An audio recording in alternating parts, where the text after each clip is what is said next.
चुगलखोर पड़ोसन। क्या कर रहे हो? छत पे जाके अखबार पढ़ूंगा।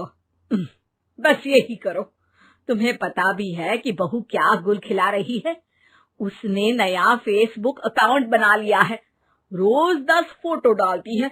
हमारे परिवार की तो नाक कटवा देगी ये। और तुमको ये बात कैसे पता चली? अरे पड़ोसन ने बताया। उसकी बहू भी फेसबुक पर है ना, तो उसको पता चल गया। हाँ हाँ, जैसे तुम तो बहुत भोली हो। पड़ोसन रोज सास को उसकी बहू के नाम पर भड़काती थी। आज तो आपकी बहू कह रही थी मुझसे आके कि आप दिन भर खाती रहती है, खा खा के घटोत्कच हो गई है। क्या? उसने मुझे घटोत्कच बोला? अरे वो खुद ना कटी सुपर्णखा है। आप कह रही हो तो सही होगा, लेकिन आप उसको बताना मत कि मैं ये सारी खबरें आपको देती हूँ।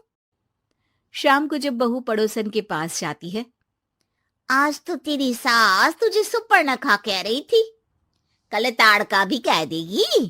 पता नहीं इतनी अच्छी बहू मिली है, फिर भी वो तुझे राक्षसनी क्यों समझती है? आप कितनी अच्छी हैं। आप मेरी सास की हर बात मुझे बता देती हो, वरना मुझे पता ही नहीं चलता कि वो मेरी पीठ के पीछे इतनी बुरी बात करती है। चालाक पड़ोसन रोज ही दोनों सास बहू के सामने उन दोनों की ही बुराई करती और चुगली करके बातें बता देती, ताकि दोनों में हमेशा लड़ाई होती रहे।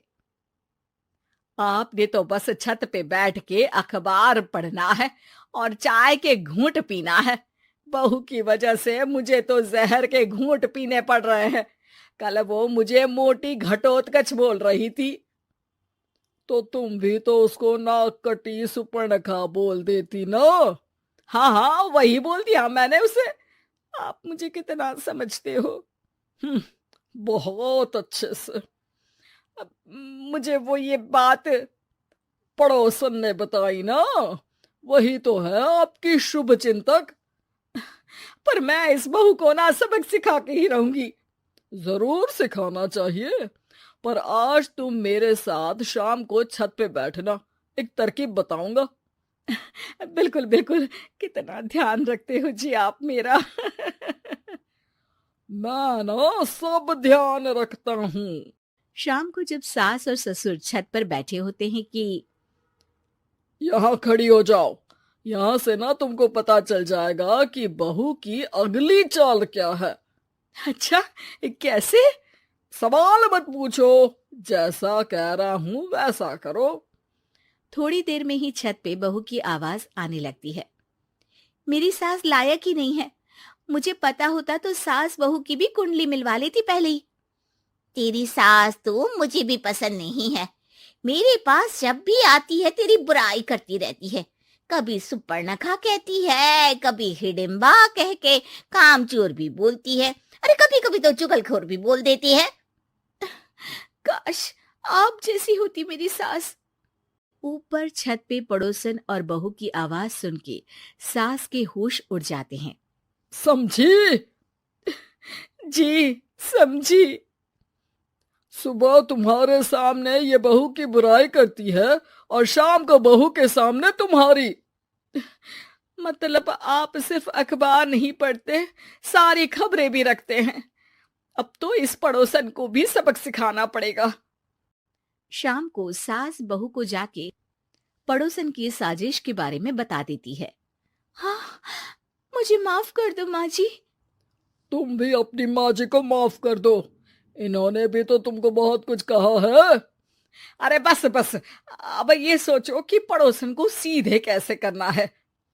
अगले दिन सुबह पड़ोसन सास का इंतजार कर रही होती है, लेकिन वो देखती है कि वहां सास और बहू एक साथ आ जाते हैं।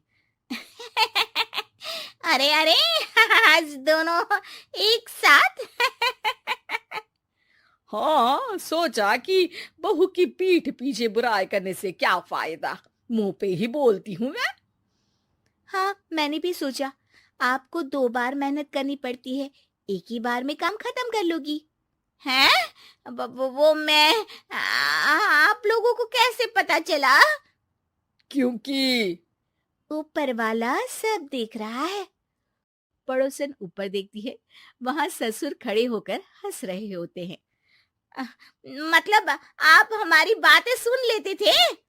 हाँ, सुन लेता था और मजे भी लेता था। आपको तो शक नहीं होना चाहिए। क्या चाल खेली है आपने, एकदम सास बहू के सीरियल जैसी। तो बताओ पड़ोसन जी, मेरी बहू ने आपसे अब मेरे बारे में क्या बोला? यही बोला कि सास बहुत अच्छी है, बहुत ध्यान रखती है। अच्छा, और सास ने मेरी क्या बुराई की? नहीं ना की बुराई, हमेशा तारीफ करती है। भगवान सबको ऐसी सास दे। मेरी गलती है जो मैंने आप लोगों में आग लगाने की कोशिश की। पर छत पे लगा हुआ सीसीटीवी यानी कि शर्मा जी सब देख रहे थे। हाँ जी, मुझे माफ कर दीजिए। माफ क्या? आपको तो अब हम साफ ही कर देंगे अपने वालों की लिस्ट से। आज से आपकी और हमारी बात बंद, लेकिन बुराई जारी रहेगी। अब आपकी हरकत के बारे में पूरे मोहल्ले को बताना तो पड़ेगा ना आंटी जी।